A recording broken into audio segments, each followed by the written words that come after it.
It's very interesting that it's not necessarily that we had a problem with communism. Western eye or from a Western lens as modernity. So it was happening in the Middle East, that interpretation of this was happening again, in our case in South Asia. Anything which didn't meet the standard was not, of course, modern. And as part of that, there were a lot of things we continued to do for them. 1950s, 1960s, there was security alignment between Pakistan and the United States. We were supposed to fight communism. It's very interesting that it's not necessarily that we had a problem with communism, because 1960s was also a time when we built good relations with China. China was a communist state. We did not have any explaining to do as far as Chinese communism was concerned, but we fought the Soviet communists. Comes 1980s, again an act of modernity. Communism has to be fought, and the United States and the American CIA and the Pakistani intelligence agencies make this terrific plan to encourage freedom fighters. They were then called freedom fighters, now they're called terrorists. These freedom fighters in Afghanistan and the bordering areas, especially in the frontier province, they were encouraged to open up madrasas. There are reports after reports, document after document, which highlights how under General Ziaul, who was, by the way, an extremely modern person. I mean, I completely disagree with the fact that people say that General Ziaul was anything but modern. Of course he was modern. He was the army chief, he was carrying out the laid down, he was playing the mandated role by the United States. I mean, just a deviation. I mean, sometimes I ask this question, what would Ziaul Haq have done if 9/11 had happened in 1981 and not in 2001? Believe me, nothing different from General Musharraf. But in 1980s, it was important to build up those non-state actors, those networks, which could then go and fight the communist power. Because under Nixon and before Nixon, when they had fought the Vietnam War, one of the lessons which United States military and the State Department brought home was they will not have a direct American military engagement anywhere. It has to be through conduits, it has to be through agents. And therefore, there was very little commitment of American troops in Afghanistan, in the Afghan war. They were not going to go and fight there. And new agents were found. And that's how Pakistan, in the process, got those lovely Wahhabis. This very rabid form of Islam, which generally that culture did not really connect with.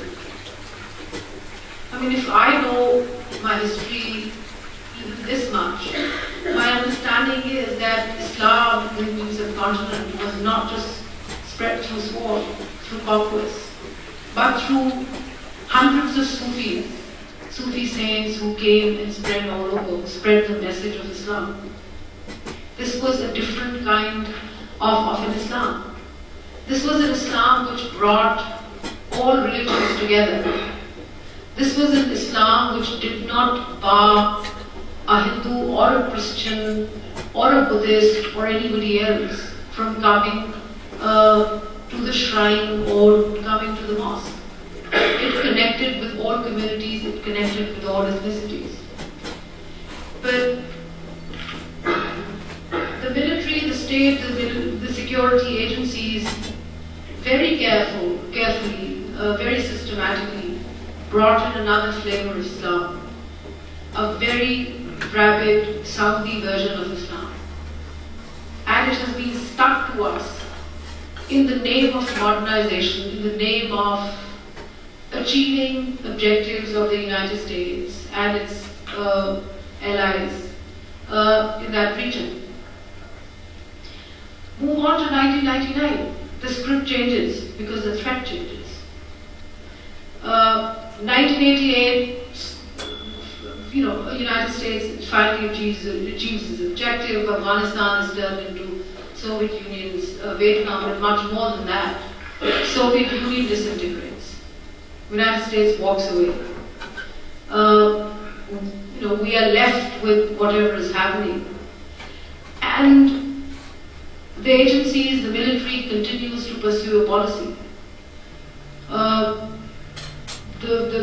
The local script there then is that use non-state actors to repulse forces to fight the wars at other fronts as well. And that is a period when the concept of jihad is reinterpreted. That is a period in which Islam itself is reinterpreted in various ways, which is not necessarily connected with how people, interpret it and how they think about it. We'll come to that shortly. But going back, 1999, General Musharraf takes over. The military is still paramount. 2001, again, there is a change. But what we don't know is that even before 2001, General Musharraf and his cabal had very systematically and very slowly been talking, engaging with the United States in discussing the threat of extremists. What is interesting is these were the people, these were the characters who were created by the agencies and who still remain, some of them, in partnership with the agencies. But it was necessary, it was important. How else do you reconnect with the United States? After 9/11, the alignment between Pakistan and the United States is rekindled. As a good rentier state does, since then we've been fighting the war in return for billions of dollars which flow in to certain organizations. The other day, I remember, this is about 15 days ago, I was at a Voice of America program, and there was this expat, lovely expat Pakistani doctor, who said, well, again, same issue about washing dirty laundry in public argument. And he said, well, we shouldn't be talking about our issues because we depend on American aid. And if we start talking about problematic Pakistani politics, then we are not going to get aid.